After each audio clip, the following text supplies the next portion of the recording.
প্রিয় দর্শক, the daily ক্যাম্পাসের সরাসরি সম্প্রচারে আপনাদেরকে স্বাগতম। এই মুহূর্তে আমরা আছি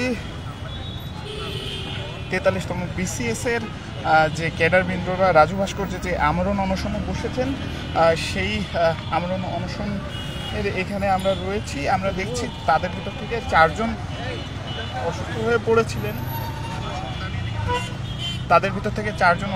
পড়েছিলেন। এবং সেই 4 জনকে ঢাকা মেডিকেল কলেজে নিয়ে যাওয়া হয়েছিল এবং সেই ঢাকা মেডিকেল কলেজ থেকে তাদেরকে আবার অসুস্থতার চিকিৎসা শেষ করে তাদেরকে আবার এখানে রাজু ভাস্কর্যে ফেরত নিয়ে আসা হয়েছে। আমরা জানি তারা দীর্ঘ 3 দিন যাবৎ তারা কিন্তু এখানে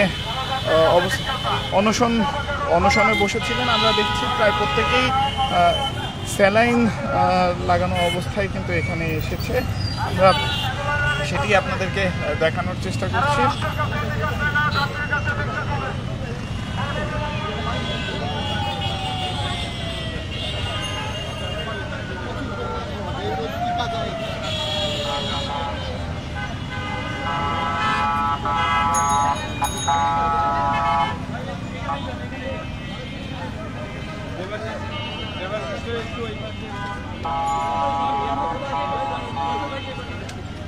ডাক্তার প্রথমে হাত থেকে একটু ব্লাড নিয়ে ওনার ব্লাডের কি একটা দেখলেন, যেখানে আবার স্ত্রী থাকার কথা, সেটা খাওয়া দাওয়া না করলে মেবি 7-এর নিচে নেমে যায়, ওরকম একটা ইনফরমেশন দিলেন, যেটা অনেক কমে গেছে। আর খুব দ্রুত খাওয়া দাওয়া করতে বললেন, পানি পান করতে বললেন, কারণ ওনাদের ডিহাইড্রেশনের খুব সমস্যা হচ্ছে। কিন্তু ওনারা কিছুতেই খাওয়া দাওয়া করতে যাচ্ছেন না, গ্যাজেট না পাওয়া পর্যন্ত অনশন চালিয়ে যেতে চাচ্ছেন। কিন্তু ডাক্তার বারবার বলে দিচ্ছে যেন খাওয়া দাওয়া শুরু করে দেন, খুব দ্রুত শুরু করে দেন। আপনার বিগত যার সাথে আমরা কথা বললাম তার মাধ্যমে আমরা জানতে পারলাম যে সরকার এখনো কোনো গুরুত্বপূর্ণ পদক্ষেপ নেয়নি আপনাদের এই অনশনের বিষয়। তো সেক্ষেত্রে আপনারা সরকারের যারা আছেন তাদের সাথে সরাসরি যোগাযোগ করার চেষ্টা করবেন কিনা? যেহেতু এই 3 দিন আপনাদের অনশনের 3 দিন হয়ে গিয়েছে, ইতোমধ্যে সরকারের কাছে আপনাদের এই অনশনের খবর চলে যাওয়ার কথা। তারা যেহেতু কোনো পদক্ষেপ নেয়নি, তো সেক্ষেত্রে আপনারা তাদের সাথে সরাসরি যোগাযোগ করার চেষ্টা করবেন কিনা? এই ব্যাপারে এখনো আমরা একমত হতে পারিনি। আমরা আশা করতেছি খুব দ্রুত আমাদের মাননীয় সরকার আমাদের এই অনশনের ব্যাপারে অবগত আছেন ইতিমধ্যে, খুব দ্রুত ব্যবস্থা নেবেন, আমরা এই আশাই আছি। আর আসলে কোনো দেশের সরকারই চাইবেন না তার দেশের নাগরিক, বিশেষ করে যারা মেধা যোগ্যতার ভিত্তিতে নিজেদের প্রমাণ করেছে, এরকম একটা সম্পদ দেশ থেকে হারিয়ে যাবে। আমরা আশা করতেছি আমাদের এই অনশন খুব বেশি দূর আমাদের নিতে হবে না, সরকার খুব দ্রুত আমাদের সাড়া দিবে।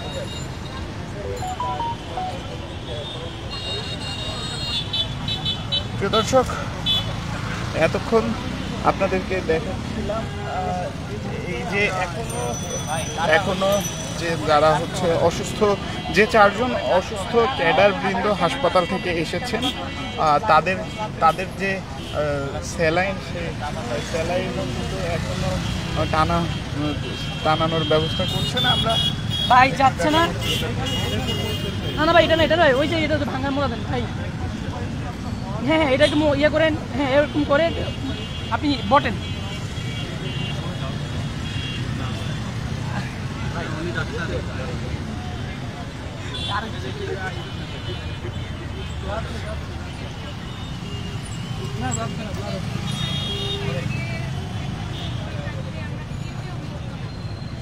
প্রিয় দর্শক, গত 3 দিনের আমরণ অনশনে এই চিত্র ছিল 43তম বিসিএসের যারা ক্যাডারবৃন্দ রয়েছেন, দ্বিতীয় গ্যাজেটে বাদ পড়া যে ক্যাডারবৃন্দ রয়েছেন, তাদের মাঝ থেকে 5 জনের এই 3 দিনের আমরণ অনশনে 5 জনই অসুস্থ হয়ে পড়েছে।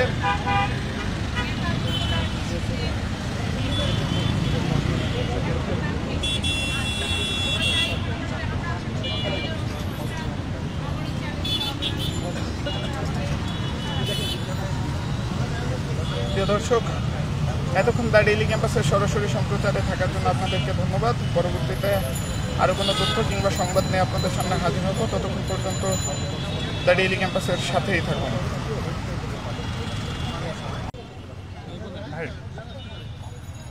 আপনি তো তাদের সাথে হাসপাতালে ছিলেন, ডাক্তার কি বললো এবং সর্বশেষ তাদের পরিস্থিতি কি?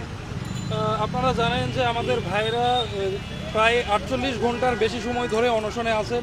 আর একজন সুস্থ স্বাভাবিক মানুষ 48 ঘন্টা যদি অনশনে থাকে তাহলে তাদের গ্লুকোজ লেভেল ফল করে। আমাদের মানে 4 জন ভাইয়েরই গ্লুকোজ লেভেল মানে ফল করেছে, সেজন্য ডাক্তার তাদের স্যালাইন গ্লুকোজ স্যালাইন পুশ করার জন্য পরামর্শ দিয়েছেন। সেই অনুযায়ী আমরা 4 জনকে গ্লুকোজ স্যালাইন পুশ করে আবার এখানে নিয়ে এসেছি। তাদের সুস্থতার বিষয়ে ডাক্তার কি বললো? ডাক্তার বলেছে যদি এভাবে তারা অনশন মানে করতে থাকে তাহলে তাদের গ্লুকোজ ফল করবে এবং খুব মানে তাড়াতাড়ি তারা অসুস্থ হয়ে পড়বে। আর যে মানে গরমের আবহাওয়া তাতে তাদের হচ্ছে ডিহাইড্রেশনও হচ্ছে, তাদের ওয়াটার মানে ডিহাইড্রেশনের ফলে তারা অসুস্থ হয়ে যেতে পারে। এই বিষয়ে সরকারের কারো কার সাথে কি আপনারা সরাসরি যোগাযোগ করার চেষ্টা করেছেন কিনা? আমরা সরকার অনশনে বসার পর থেকে যোগাযোগ করার চেষ্টা করি নাই, তবে আমরা মিডিয়ার মাধ্যমে এই খবরগুলো তো অবশ্যই তাদের কাছে পৌঁছানোর কথা।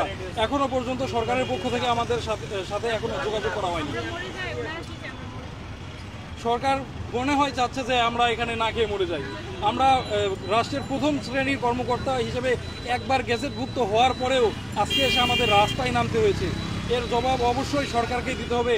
আমাদের যে ফাইলটি আমরা জেনে আসছি যে জানুয়ারি মাসের 19 তারিখে আমাদের ফাইলটি রেডি হয়েছিল। এরপরে বিজনেস স্ট্যান্ডার্ডের খবর অনুযায়ী আমরা জানতে পারছি যে এই ফাইলটা নিয়ে তৎকালীন উপদেষ্টা নাহিদ ইসলাম কাজ করছিল এবং ফেব্রুয়ারি পর্যন্ত তাদের কাছে ফাইলটি বলতে গেলে আটকা ছিল। এরপরে নাহিদ ইসলাম পদত্যাগ করার পরে এই ফাইলটি আমরা জানতে পারছি যে বর্তমানে উপদেষ্টা মহোদয় মাহফুজুর রহমানের কাছে আটকা আছে। আমরা দ্রুত এই আটকে থাকা ফাইলটির সমাধান আশা করতেছি। ধন্যবাদ। তমাপু প্রিয় দর্শক, হাসপাতালে ছিলেন।